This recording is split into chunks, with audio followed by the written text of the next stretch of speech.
Yo, Mr. Case. Samanyanga ndikati action, Mr. Rutenga action. Tambirai ndauya, Kumaria razouya, vese vane vakadzi.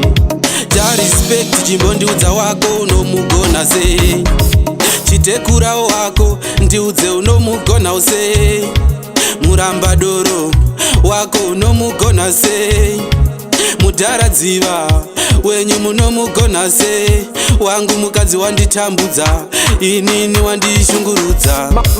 Mati ndite seiko ai baba Samanyanga, koini ndite seiko emukadzi uyu nai. Mati ndite seiko ai baba Samanyanga, koini ndite seiko emukadzi uyu nai. Mukadzi wangu ine anondishungurudza, chuwa anondishungurudza, mukadzi wangu ine anonditambudza, ine anonditambudza. Zvese zvandobata mukadzi ambozvione, kana kumbozviona. Kuroora ndakarorawo zvinofadza wani, ingawo zvinofadza. Mati ndite seiko ai baba Samanyanga, koini ndite seiko emukadzi uyu nai.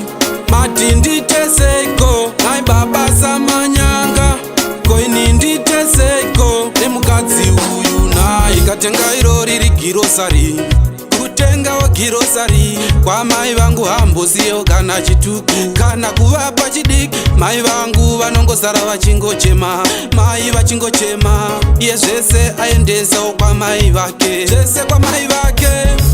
Mati ndite seiko ai baba Samanyanga, koini ndite seiko nemukadzi uyu nai.